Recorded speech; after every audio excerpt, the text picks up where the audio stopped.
Bueno, pues como ya os anuncié la otra vez, ¿no?, de que había un mensaje del pastor John MacArthur que escuché y que lo encontré muy interesante y de mucha aplicación para nuestras vidas, ¿no?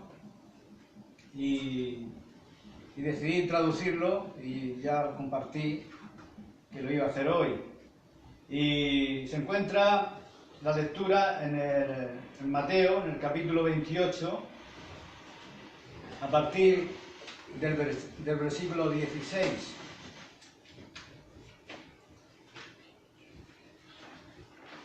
Y es un tema acerca de la responsabilidad de la Iglesia con relación a la evangelización. Y aquí vemos la gran comisión de Cristo, donde dice: pero los 11 discípulos se fueron a Galilea, al monte donde Jesús les había ordenado. Y cuando lo vieron, lo adoraron, pero algunos dudaron. Y Jesús, acercándose, les habló diciendo: toda potestad me es dada en el cielo y en la tierra. Id, pues, y hacer discípulos a todas las naciones, bautizándoles en el nombre del Padre, del Hijo y del Espíritu Santo, enseñándoles a observar todo lo que les mandé. Y he aquí, yo estoy con vosotros todos los días hasta el final del mundo, ¿no? Como decía, esta es la gran comisión de evangelización que se les dio a los discípulos y a través de ellos, por supuesto, también a todos nosotros. Y esto señala la función principal de la Iglesia que tiene en el mundo. Todas las demás funciones que la Iglesia tiene están dirigidas para lograr esta función. Por eso me sorprende mucho cuánta gente o cuántas personas, quizás incluso en la Iglesia, no entiendan claramente la misión que tienen. De hecho, para muchos no hay ni la más mínima consideración de cuál podría ser la misión de la Iglesia. Simplemente se reúnen y se dejan llevar por lo que esté sucediendo en el programa de la Iglesia, lo que sea conveniente o lo que sea que elijan, y toman de la Iglesia lo que quieran tomar cuando lo desean o cada vez que piensan que lo necesitan, pero sin pensar en la misión de la Iglesia. Y mucho menos en una dedicación de todo corazón a ella, que es, por supuesto, su responsabilidad. Gracias. La gente tiene todo tipo de ideas, ¿no?, sobre la Iglesia y por qué la Iglesia debe existir. Si tuviéramos que encuestar a las personas en las iglesias y preguntarles cuál es el propósito principal de la Iglesia o por qué la Iglesia existe, por desgracia podríamos obtener respuestas incorrectas.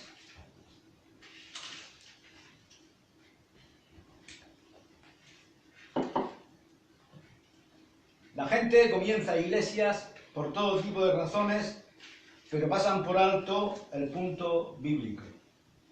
Muchos sugerirían, por ejemplo, que el propósito de la Iglesia es el compañerismo, la fraternidad, la comunión, un lugar para hacer amigos, quizás, proporcionar actividades para la familia, disfrutar de amistades, disfrutar juntos de actividades espirituales, recreación, cultivar relaciones, trabajar juntos en las familias, educar a los niños, etcétera, etcétera, etcétera. En definitiva, pasar el rato juntos, hasta la muerte o el rapto. Y hay aquellos que piensan que la misión de la Iglesia es reunirse en alguna comunidad y que la Iglesia esté realmente enfocada en su propósito de enseñar teología o cristianismo práctico, viviendo algún modelo de vida espiritual y de edificación espiritual con algún énfasis doctrinal particular para entrenar a personas para ciertas responsabilidades o para enseñarles cómo instruir a los niños o edificar a la familia o a desarrollar sus jóvenes en jóvenes piadosos con el objetivo de hacer que la gente madure en el Señor. Y esa es una definición más noble de la iglesia que solo un lugar para pasar el rato hasta que muramos. Un nivel más alto que eso, que ver la iglesia como una especie de escuela o una especie de lugar de entrenamiento, serían aquellos que ven la misión de la iglesia como la alabanza y la adoración y la prioridad del culto. Obviamente, esa es la actividad central en el cielo y será la actividad central del cielo cuando lleguemos allí. Y será nuestra actividad central cuando lleguemos, por lo que concluye que debe ser entonces la actividad central de la iglesia. Y cuando se vislumbra el cielo, como vemos en Apocalipsis 4 y 5, la alabanza se ve como algo continuo. Ahora, todas estas cosas son esenciales en la vida de la iglesia y resaltamos la importancia del compañerismo, el mutuo ministerio entre nosotros, enfatizamos la importancia de la enseñanza y la predicación, porque sabemos que la iglesia debe tener un fundamento doctrinal. Hemos discutido a fondo el papel de la alabanza y el culto en la vida de la iglesia y cuán central es para la vida de la iglesia. Todos son elementos de la iglesia, pero ninguno de ellos es la misión de la iglesia. Ninguno de ellos define por qué estamos en la tierra. Y debería ser bastante simple entender que cada una de esas cosas se lleva a cabo perfectamente en el cielo. Si el propósito de la iglesia, si su único propósito fuera el compañerismo, sería mejor para nosotros ir al cielo y disfrutar de una comunión perfecta. ¿Por qué el Señor nos dejaría aquí? Si la comunión es la meta y tener que lidiar con todas las dificultades. En segundo lugar, si el asunto era aprender la verdad y recibir teología y la comprensión de la palabra de Dios, también sería mejor ir al cielo, porque sabemos que el conocimiento allí será perfecto. No habrá clases, ni seminarios o instrucción, porque todos sabrán todo lo que Dios diseñó para que nosotros sepamos. Y por otro lado, si el propósito de la iglesia es la adoración, también debemos ir al cielo, porque allí es donde la adoración y la alabanza continúan incesantemente y perfectamente. Pero como dijimos, hay una cosa que no se puede cumplir en el cielo, y ese es el ministerio de la evangelización. Esa es la gran misión de la iglesia en la tierra, y es por eso que estamos aquí. Nunca se puede perder de vista el hecho de que no importa lo que esté sucediendo en las iglesias, nada de lo que están tratando de hacer para instruir, entrenar y edificar a su gente y para llevarlos a la comunión y a la adoración, nunca deben perder de vista la misión de la iglesia, que es llevar a los perdidos a Cristo. Esa es la única razón convincente para dejarnos aquí. Ahora, la iglesia tiene un motivo, y quiero hablar sobre ese motivo esta tarde. La iglesia tiene un motivo que la impulsa a esa misión. Y vamos a mirar el capítulo 1 de Efesios por un momento. Y el motivo principal detrás de la iglesia se nos indica varias veces en este primer capítulo de Efesios. Es en el versículo 6, donde dice del versículo 5 que nos predestinó para adopción como hijos. En otras palabras, nos salvó, ¿por qué? Versículo 6, para alabanza de la gloria de su gracia. Dios manifestó su gracia, la vertió sobre los pecadores y los salvó para que fuera alabado cuando vieran la gloria revelada en esa salvación misericordiosa. En otras palabras, fuimos salvos por la gracia de Dios, para que Él pudiera mostrar también su gloria. Versículo 12. También lo dice otra vez, a fin de que seamos para alabanza de su gloria. Y luego el versículo 14, el final del versículo nuevamente dice, para alabanza de su gloria. Y sigue en el versículo 21 del capítulo 3, donde dice, a Él sea la gloria en la Iglesia y en Cristo Jesús por todas las generaciones, por los siglos de los siglos. Amén. En una palabra, el motivo de la Iglesia es glorificar a Dios. Y eso es lo que hacemos, eso es lo que nos impulsa, esa es la motivación interna y convincente.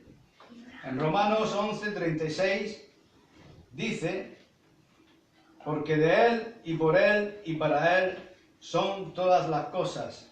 A Él sea la gloria para siempre. Amén. El punto es que somos llamados a glorificar a Dios.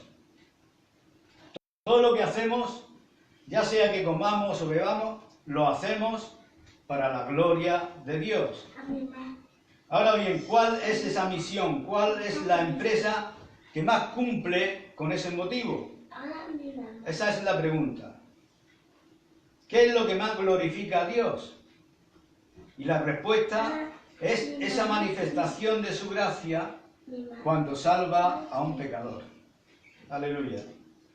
Y si miras el historial redentor, lo podrás ver claramente, ¿no? Que el hombre cayó en pecado, condenó a toda la raza humana a la muerte y al infierno, y a pesar de eso, Dios continuamente ha tomado la iniciativa de llamar al hombre y dispensar su gracia que los salva de sus pecados, de la muerte y del infierno.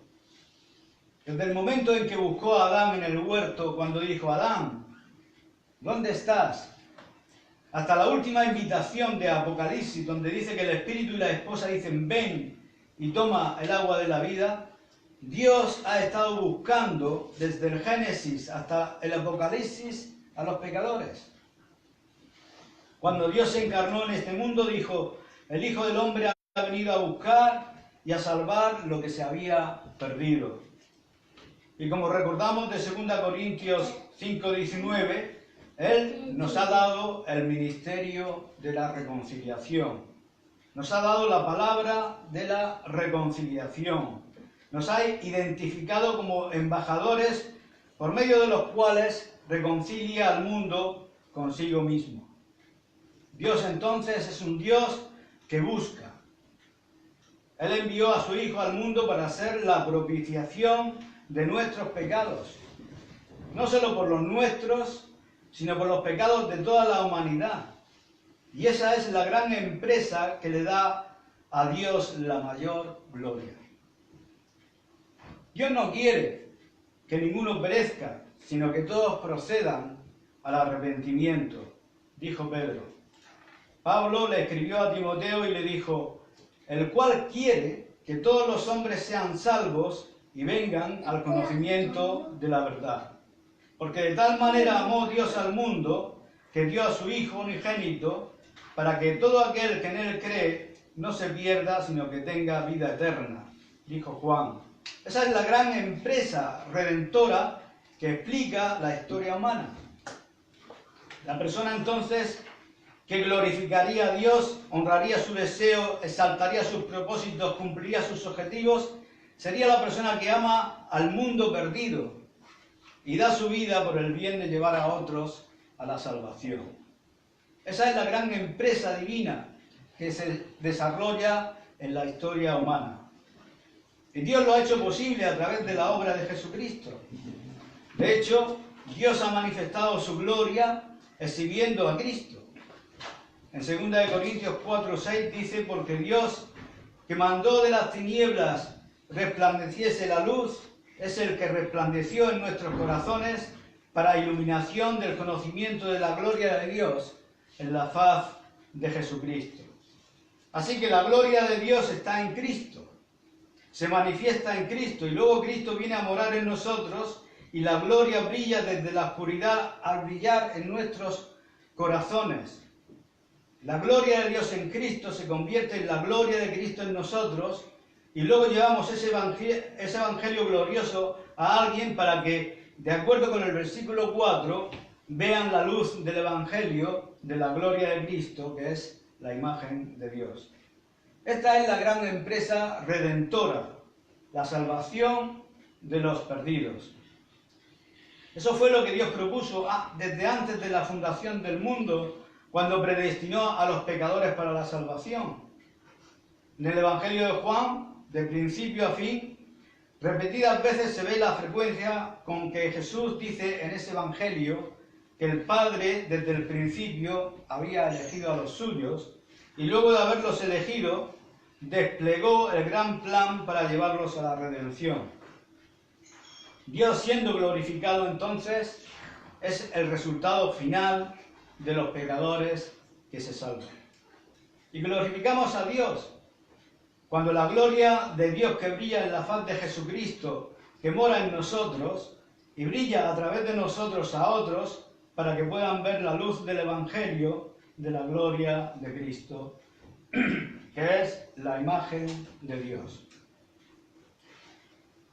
Estamos así en el corazón del proceso redentor cuando compartimos el Evangelio. Y tú dices, bien, ¿y todo lo demás?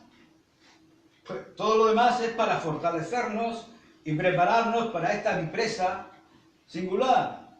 Jesús envió a sus discípulos al mundo para hacer justamente esto, y nada, francamente, ha cambiado.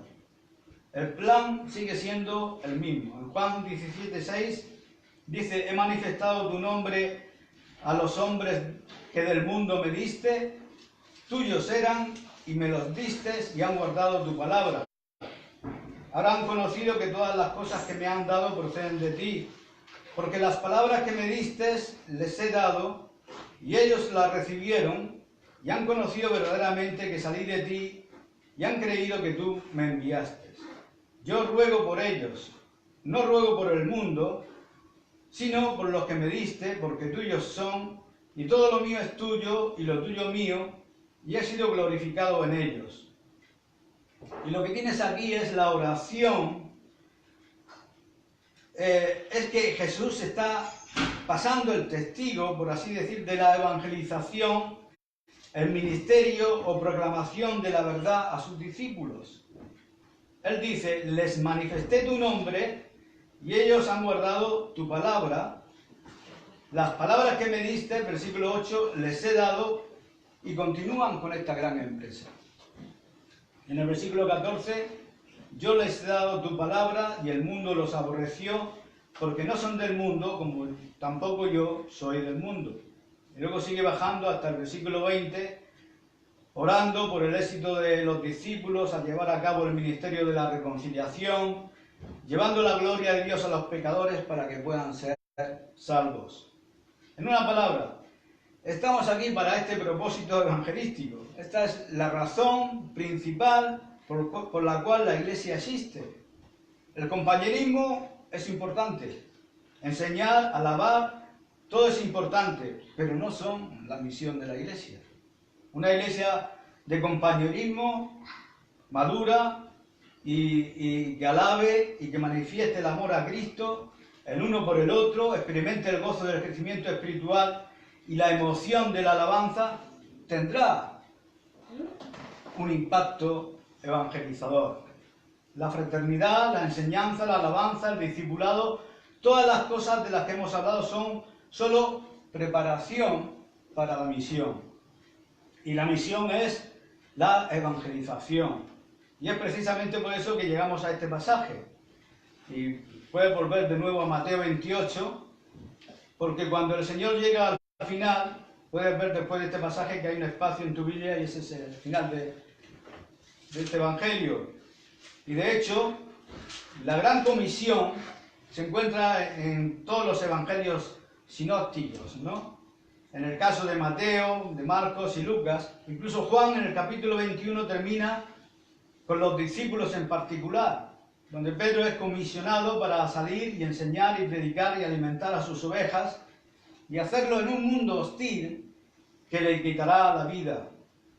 Pero en los sinópticos, que son Mateo, Marcos y Lucas, termina con esta gran comisión y así es como el testigo pasa a las generaciones siguientes. Ahora, en el corazón de este pasaje se encuentra el versículo 19 con una declaración de hacer discípulos. Hacer discípulos. Hacer discípulos. Esa es la misión de la Iglesia. Este es el propósito revelador de Dios. Y ahora que miramos este pasaje, queremos entender lo que es eso y qué significa, y precisamente lo que está involucrado en todo eso, ¿no? Y podremos hacerlo a medida que avancemos en este pasaje. ¿Qué está involucrado en hacer discípulos? Bueno, el verbo griego aquí es matetusetat, significa hacer un aprendiz. Matetes o discípulo es un aprendiz. Un aprendiz, alguien que se somete a la instrucción, ¿no? Y eso es lo que hacemos. Hacemos discípulos, hacemos que aquellos aprendan de Jesús. ¿Recuerdan lo que dijo Jesús? Aprended de mí. Eso es lo que realmente es el discipulado. Buscamos a aquellos que necesitan aprender acerca de Cristo. Esa es la razón por la que existimos. Ahora, en Hechos capítulo 1, podrías pensar que es una tarea formidable, y de hecho lo es. Es una tarea sobrenatural. Y es porque eso es lo que vemos en Hechos capítulo 1, versículo 8. Jesús dijo, y aunque Hechos es un libro diferente, está contando la misma historia, simplemente continuando la narración después de la resurrección de Jesucristo, que es el evento final en Mateo. Recogen la historia de Hechos 1 y versículo 8, donde dice, recibiréis poder cuando haya venido sobre vosotros el Espíritu Santo y me seréis testigos tanto en Jerusalén como en toda Judea, en Samaria y hasta lo más remoto de la tierra. O sea que la comisión viene en el Mateo 28 y la capacitación viene en el libro de los Hechos. Jesús les promete en el capítulo 1, versículo 8, esto, y viene con la venida del Espíritu Santo. En el capítulo 2 es el Espíritu de Dios que desciende y la iglesia tiene poder. Inmediatamente comienzan a hablar en lenguas extranjeras para llamar la atención de la multitud se reúne, Pedro se pone en pie y predica el Evangelio, 3.000 personas se salvan y en cuestión de unas semanas puede que hayan 20.000 personas en la iglesia.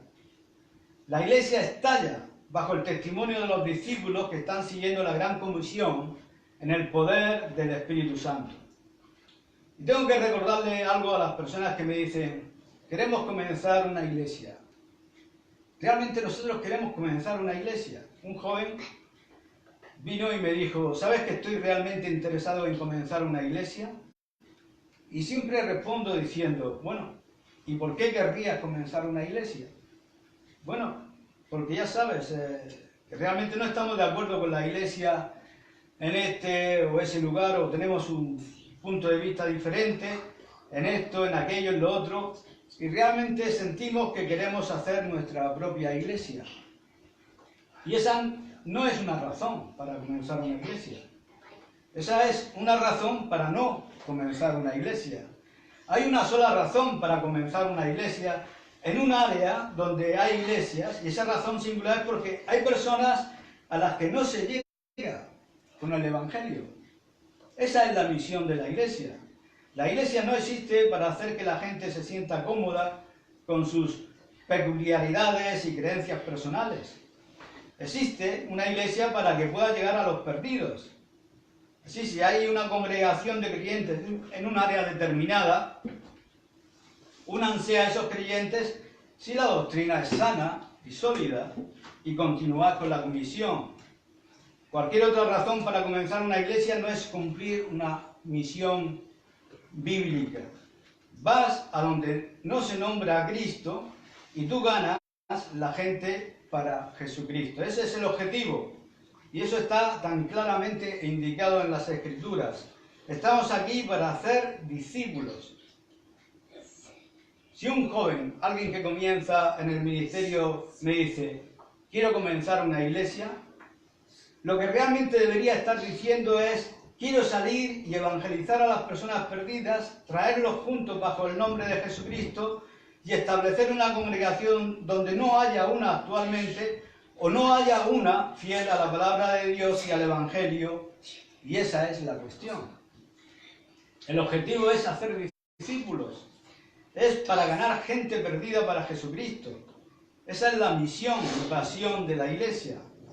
Y tristemente, a pesar de que tenemos esta gran comisión, y no podría ser más clara, y aunque tenemos la capacitación del Espíritu Santo que mora en nosotros, algunos de nosotros hemos dejado esto de lado.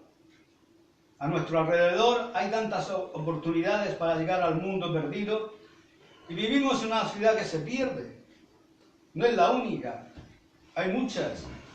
Pero muchos de nosotros nos atascamos, nos empantanamos en cosas mundanas, triviales, en pasatiempos y en todo tipo de cosas inútiles y triviales, mientras que las personas en muchas partes del mundo nunca han escuchado el mensaje del Evangelio. Estamos más interesados en estar cómodos. Necesitamos recursos de dinero, necesitamos gente, pero hay tanta indiferencia en cuanto a esto. La gente gastará miles de euros en sí mismos, pero no para alcanzar a aquellos que nunca han escuchado el Evangelio de Jesucristo y nunca pensarán en alcanzarlos ellos mismos. Si vas a llevar a las personas a Cristo, ¿qué es lo que hace un hacedor de discípulos? Como veremos, lo primero es la disponibilidad. Mira el versículo 16. Esta es una de estas cosas típicas que en el texto narrativo de los evangelios pueden pasar desapercibidas porque no ven las implicaciones espirituales en ella, pero son realmente profundas. Versículo 16. Pero los 11 discípulos se dirigieron a Galilea, al monte que Jesús había designado. Y alguien ha dicho que la mayor capacidad es la disponibilidad. Y todo comienza ahí. Y todo comenzó ahí con estas personas, con Jesús, ¿no? Nunca habrían tenido la gran comisión, nunca habrían tenido la promesa que Jesús les dio de estar con ellos para siempre, no habrían tenido esa maravillosa experiencia, ese gran punto de partida, si no hubieran estado allí. Y el versículo 16 dice, pero los 11 discípulos se fueron a Galilea, al monte donde Jesús les había ordenado. Simplemente haciendo esto fueron capaces de lograr o comenzar a lograr lo que Dios les había llamado a lograr, porque comenzaron en el lugar correcto, en el momento correcto. No tenemos conocimiento sobre cuándo se impartió esta instrucción, ¿no? Sobre esa reunión específica. Jesús les había dicho, id a Galilea y os encontraré allí. Y en respuesta a esa declaración de Jesús, eso es exactamente lo que hicieron. Él dijo, os veré en Galilea.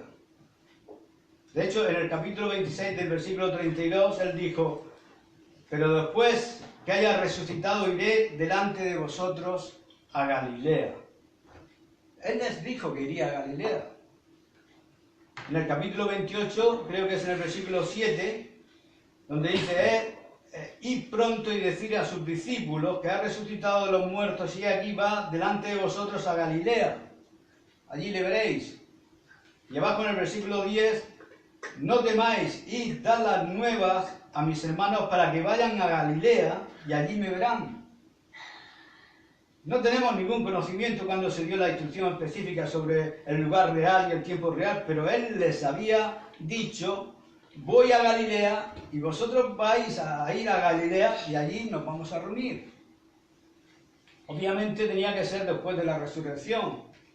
Tenía que ser después de las apariciones posteriores a la resurrección de Cristo en el área de Jerusalén, que están indicadas en Lucas 24.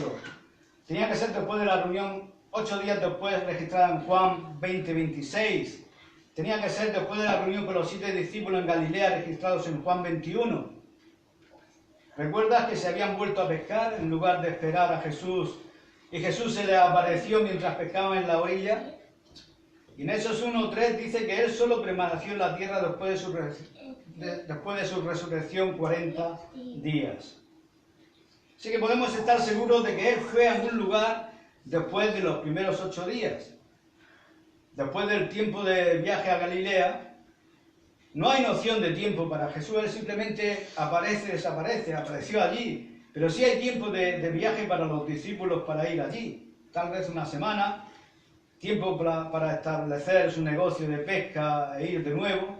Así que probablemente esto es 25 días más tarde después de la resurrección, ¿no?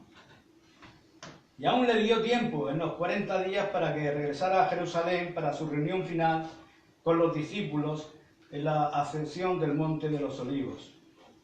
Podía transportarse sobrenaturalmente, pero sus seguidores tenían que caminar a todas partes. Ahora Mateo indica que en el versículo 16 los 11 discípulos se dirigieron a Galilea.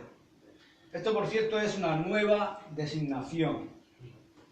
Siempre han sido llamados los 12 hasta ahora y ahora se les llama los 11 después de la apostasía y el suicidio de Judas. Sin embargo, esta es una nota importante que hacer. Cuando se mira el versículo 16, puedes suponer que las únicas personas que se reúnen son los 11 discípulos. Dice, los 11 discípulos se dirigieron a Galilea, al monte que Jesús había designado. Ahora, ¿son los únicos que estaban allí? Esa es la cuestión. Yo no lo creo. En Mateo 28:7, si regresas, ahí le dice a las mujeres, id pronto, y decía a sus discípulos, que ha resucitado de los muertos, y aquí va delante de vosotros a Galilea, allí le veréis.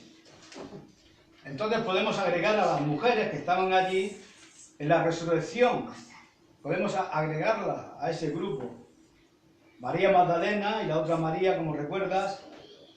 Ahora también podemos agregar, y este es un punto importante, también podemos agregar, y creo que esta es la visión histórica que tiene más sentido, también podemos agregar el texto de 1 Corintios 15, 6 y 7, que dice, y después de eso se apareció a más de 500 hermanos a la vez.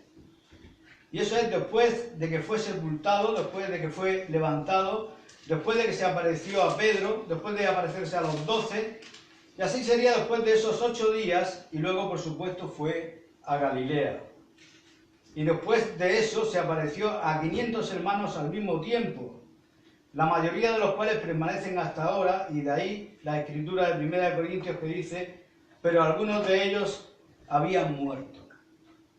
500 más al mismo tiempo, y es muy probable que los 500 estuvieran allí en ese momento. No hay razón para convocar solo a los 11. ¿Por qué ir a Galilea y convocar a los 11? Acaba de estar con los 11 en Jerusalén en 2 sábados sucesivos. Estuvo con 7 de ellos y con todos ellos allí y luego 7 después en Galilea. ¿Por qué convocar a los 11? ¿Vas hasta Galilea solo para eso?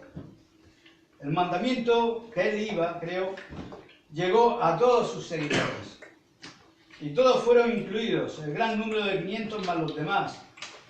Y por supuesto recordarás que incluso después de su muerte, cuando los discípulos se reunieron en Jerusalén en el aposento alto, habían solo 120 de ellos. ¿Por qué? Porque la mayoría de los convertidos a Cristo estaban en el área de Galilea. La mayoría de las personas que vinieron a Cristo estaban en Galilea.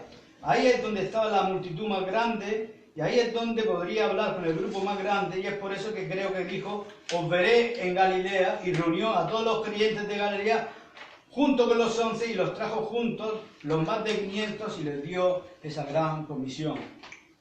Jerusalén no era el lugar para hacer esto. Galilea era el lugar donde comenzó su ministerio, donde vivía mayor número de creyentes, y es por eso que fue allí, para encontrarse con todos ellos.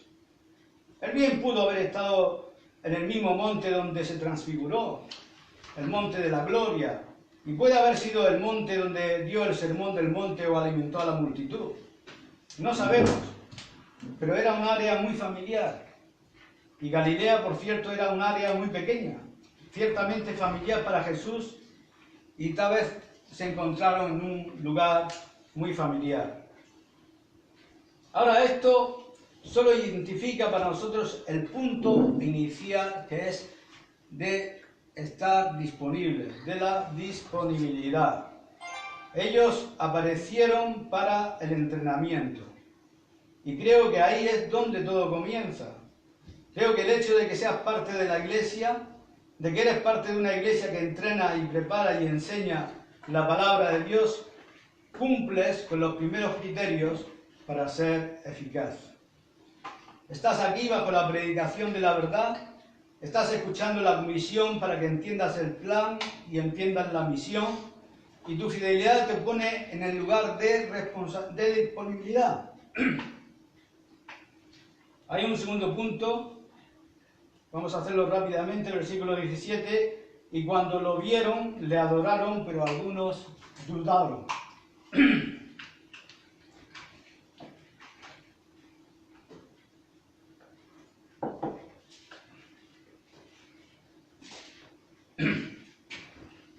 Este es el segundo punto y es un componente para ser efectivo en el evangelismo. Primero es la disponibilidad, estar en el lugar correcto para recibir la instrucción correcta, la capacitación adecuada y la oportunidad correcta. En segundo lugar, una actitud de adoración. Cuando lo vieron, le adoraron. Y déjame decirte algo. Nadie va a dar su vida por el Evangelio si no adora desde el corazón al Señor Jesucristo. ¿Y qué significa eso?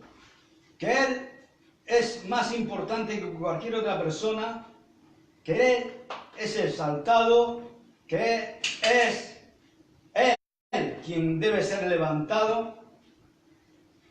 Y es muy parecido a la oración de los discípulos, cuando oran: Padre nuestro que estás en los cielos, santificado sea tu nombre, venga a nosotros tu reino, hágase tu voluntad. Cuando la pasión de tu corazón sea cumplir la misión de Jesucristo, cumplir el plan de Dios, esa es una actitud de adoración. Entonces tienes la motivación para la evangelización.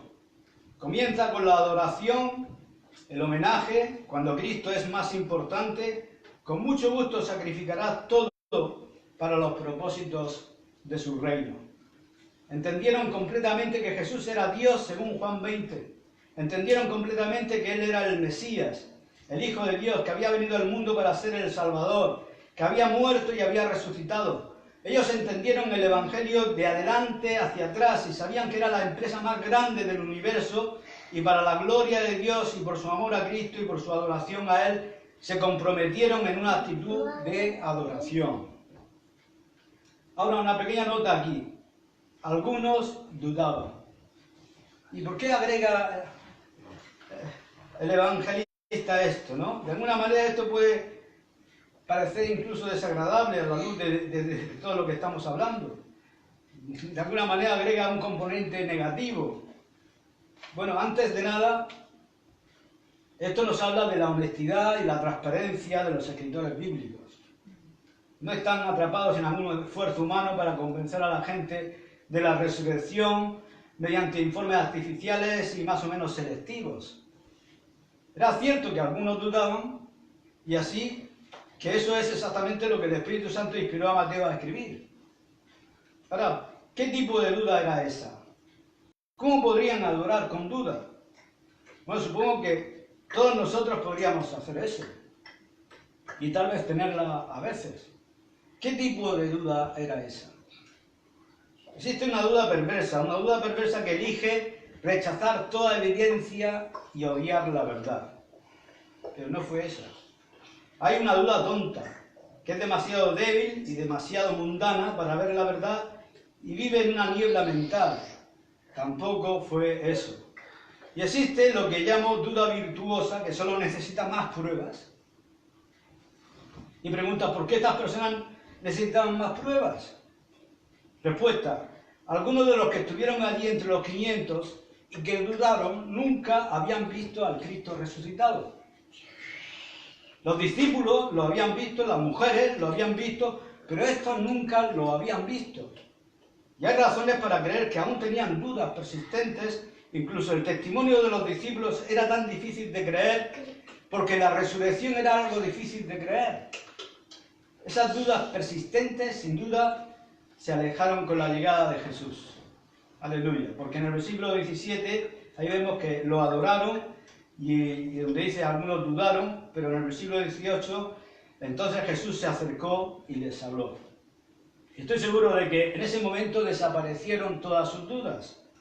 Porque tan hermosa, tan deslumbrantemente era su apariencia y sin embargo tan suave, tan gentil, tan amable, tan fraternal, tan poderosa, tan conquistadora de la muerte y del infierno, y sin embargo era completamente el Cordero de Dios, con las marcas del sacrificio sobre él, que cuando le vieron, todas las dudas debieron haberse vaporizado. Aleluya. Y ellos le adoraron. Y quien quiera que estuviera luchando con eso, pues ya no lo haría más. Filipenses 3:3 dice que somos los que adoramos a Dios en el Espíritu. Y una de las razones por las que nosotros en esta iglesia le damos la adoración es porque es la adoración lo que nos motiva.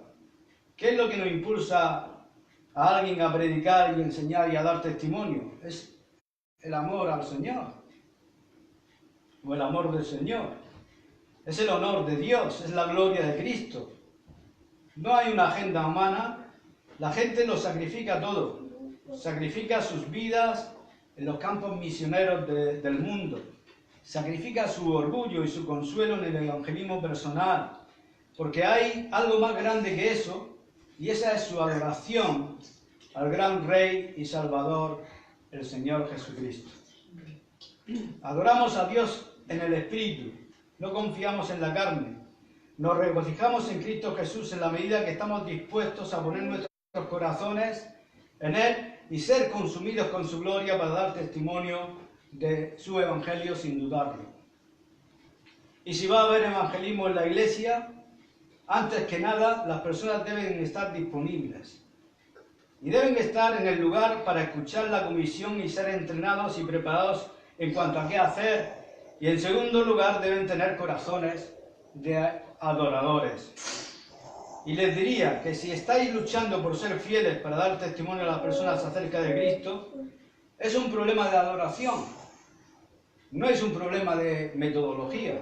No es que no puedas encontrar una forma, no es que no sepas qué decir. Estás ahí y sabes qué decir. Te has puesto a disposición de la comisión y sus verdades. Y es un problema de adoración. Si de hecho estás perdido en admiración, amor y alabanza, como dijo el compositor, entonces el evangelismo para la gloria de Jesucristo se convierte en lo que más te satisface. Si entiendes que Él es glorificado según Corintios 4:15, cuando alguien cree, lo adorarás si buscas su gloria. El verdadero adorador es aquel que se convierte en el cumplidor del llamado de Dios para hacer discípulos. Y esto nos lleva directamente a la gran comisión que comentaremos en otra ocasión y que no te la puedes perder. Amén.